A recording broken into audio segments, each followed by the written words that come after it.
ಇನ್ನು ಶಿವಮೊಗ್ಗದಲ್ಲಿ ಮಂಗನ ಕಾಯಿಲೆ ಭೀತಿ ಎಲ್ಲೆಡೆ ಕಂಡು ಬರ್ತಾ ಇದೆ. ಅದರಲ್ಲೂ ಪ್ರಮುಖವಾಗಿ ಹೊಸನಗರ, ತೀರ್ಥಹಳ್ಳಿ ತಾಲೂಕಿನ ವ್ಯಾಪ್ತಿಯಲ್ಲೆಲ್ಲ, ಜೊತೆಗೆ ಸಾಗರ ಈ ಕಡೆಲ್ಲ ಬಹಳ ಹೆಚ್ಚಾಗಿ ಇದರ ಒಂದು ಆತಂಕ ಕಂಡು ಬರ್ತಾ ಇದೆ.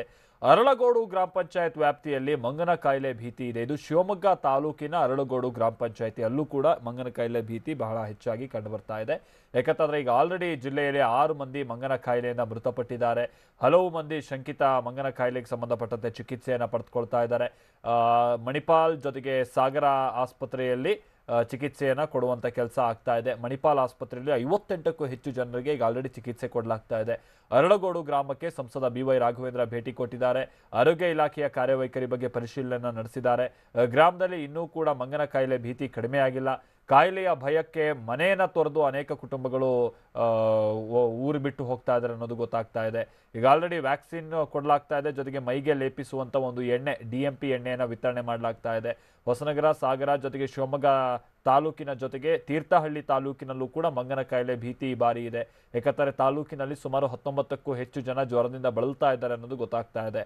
ಅವರಿಗೆಲ್ಲರಿಗೂ ಕೂಡ ಈಗ ಚಿಕಿತ್ಸೆ ಮುಂದುವರೆದಿದೆ. ಮಲೆನಾಡಿನ ಮಂಗನ ಕಾಯಿಲೆ ಇದು ಉತ್ತರ ಕನ್ನಡ ಜೊತೆಗೆ ಉಡುಪಿ ಕರಾವಳಿ ಭಾಗಕ್ಕೆ, ಅಂದರೆ ಈ ಉತ್ತರ ಕನ್ನಡ ಜೊತೆಗೆ ಉಡುಪಿ ಸೇರಿದಂತೆ ಕರಾವಳಿಯ ಬೇರೆ ಬೇರೆ ಭಾಗಕ್ಕೆ ವ್ಯಾಪಿಸ್ತಾ ಇದೆ ಅನ್ನೋದು ಮತ್ತಷ್ಟು ಭಯ ಹುಟ್ಟಿಸ್ತಾ ಇದೆ.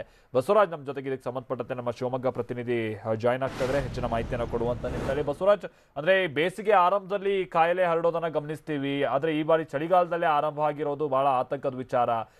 ಸಮರೋಪಾದಿಯಲ್ಲಿ ಇದಕ್ಕೆ ಬೇಕಾದಂತ ವ್ಯವಸ್ಥೆಯನ್ನ ಮಾಡ್ಕೊಳ್ತಾ ಇದ್ದಾರಾ ಆರೋಗ್ಯ ಇಲಾಖೆಗೆ ಸಂಬಂಧಪಟ್ಟಂತವ್ರು? ಯಾಕಂದ್ರೆ ನಿನ್ನೆ ಜನ ಸ್ವಲ್ಪ ಗಲಾಟೆ ಮಾಡಿದ್ಕೆ ಒಂದ್ ಕಡೆ ಆರೋಗ್ಯ ಅಧಿಕಾರಿಗಳೇ ಹೋಗ್ಬಿಟ್ಟಿದ್ದಾರೆ ಊರ್ ಬಿಟ್ಟು ಬೆಂಗಳೂರು ಕಡೆಗೆ ಅನ್ನೋದೆಲ್ಲ ಕೇಳ್ಪಡ್ತಾ ಇದ್ವಿ. ಬಸವರಾಜ್, ಎಷ್ಟು ಸೀರಿಯಸ್ ಆಗಿ ತೆಗೆದುಕೊಂಡಿದ್ದಾರೆ ಇದನ್ನ? ನೀವು ಹೇಳಿದಾಗೆ ಏನಂತಂದ್ರೆ ಸಮರೋಪಾದಿಯಲ್ಲಿ ಒಂದು ಕಾರ್ಯಾಚರಣೆ ಆಗಬೇಕಾಗಿದೆ. ವೈದ್ಯಾಧಿಕಾರಿ ತಂಡ ಹಗಲು ರಾತ್ರಿ ಕೆಲಸ ಮಾಡಬೇಕಾಗಿದೆ. ಅದರ ನಂತರ ಅಷ್ಟೇ ಏನು ಮಂಗನ ಕಾಯಿಲೆಯಿಂದ ಉಲ್ಬಣಗೊಂಡಿದೆ ಅದನ್ನು ನಿಯಂತ್ರಣ ಪಡಿಸಲಿಕ್ಕೆ ಸಾಧ್ಯ ಆಗಿದೆ.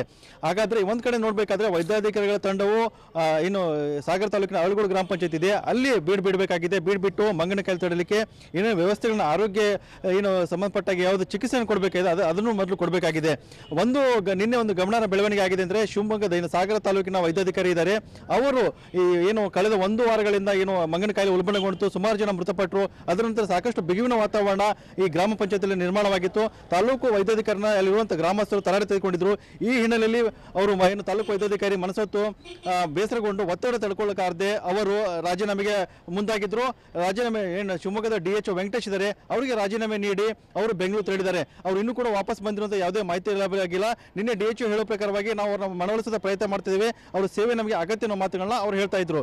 ಮತ್ತೊಂದು ಕಡೆಯಿಂದ ಮಂಗನ ಕಾಯಿಲೆ ಹೇಗೆಂದ್ರೆ, ಈಗ ಕೇವಲ ಏನು ಸಾಗರ ತಾಲೂಕು ಅರಳಗೋಡು ಗ್ರಾಮ ಪಂಚಾಯತಿ ಮಾತ್ರ ಅಲ್ಲ, ತೀರ್ಥಹಳ್ಳಿ ಆಗಿರ್ಬೋದು, ಹೊಸನಗರ ಆಗಿದ್ದು, ಸೊರಬದಲ್ಲಿ ಅಲ್ಲಲ್ಲಿ ಪ್ರಕರಣಗಳು ಬೆಳಕಿಗೆ ಬರ್ತಾ ಇದ್ದಾವೆ. ಸೊ ಈ ಹಿನ್ನೆಲೆಯಲ್ಲಿ ಮಂಗನ ಕಾಯಿಲೆ ಏನು ಎಲ್ಲೆಲ್ಲಿ ಮಂಗಗಳು ಸಾಯ್ತಾ ಇದಾವೆ, ಆ ಮಂಗನ ಪತ್ತೆ ಮಾಡಬೇಕಾಗಿದೆ, ಅವುಗಳ ಶವ ಸಂಸ್ಕಾರ ಮಾಡಬೇಕಾಗಿದೆ. ಮತ್ತೆ ಸತ್ತಿರುವ ಮಂಗನ ಕಾಯಿಲೆ ಇತ್ತೋ ಇಲ್ಲ ಅನ್ನೋದು ಕೂಡ ಸ್ಯಾಂಪಲ್ಸ್ ಕೂಡ ಕಲೆಕ್ಟ್ ಮಾಡಬೇಕಾಗಿದೆ.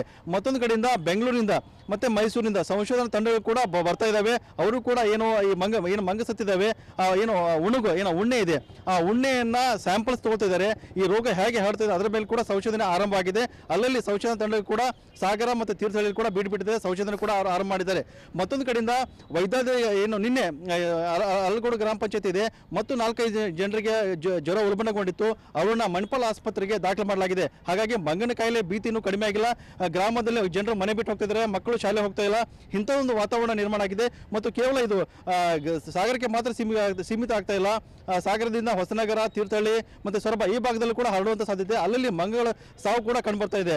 ನೀನು ನೋಡಿದಾಗ ಶರಾವತಿ ತುಮರಿ ಬ್ಯಾಕ್ವರ್ಡ್ ವಾಟರ್ ಇದೆ, ಅಲ್ಲೂ ಕೂಡ ಕೆಲವೊಂದು ಮಂಗಗಳ ಸತ್ತಿದ್ದು, ಅಲ್ಲೂ ಕೂಡ ಏನು ವೈದ್ಯಕೀಯ ತಂಡ ಭೇಟಿ ಕೊಟ್ಟು ಪರಿಶೀಲನೆ ಕೂಡ ಮಾಡ್ತಾ ಇದೆ. ಹಾಗಾಗಿ ಮಂಗನ ಕಾಯಿಲೆ ಏನು ಭೀತಿ ಇದೆ, ಆ ಭೀತಿ ಇನ್ನೂ ಕೂಡ ಹಾಗೆ ವಾತಾವರಣ ಮುಂದುವರೆದೆ. ಇನ್ನೂ ಹೆಚ್ಚಿನ ಅಗತ್ಯ ಏನು ವೈದ್ಯಾಧಿಕಾರಿ ತಂಡ ಬರಬೇಕಾಗಿದೆ, ಅವರು ಕಾರ್ಯನಿರ್ವಹಿಸಬೇಕಾಗಿದೆ. Okay, thank you.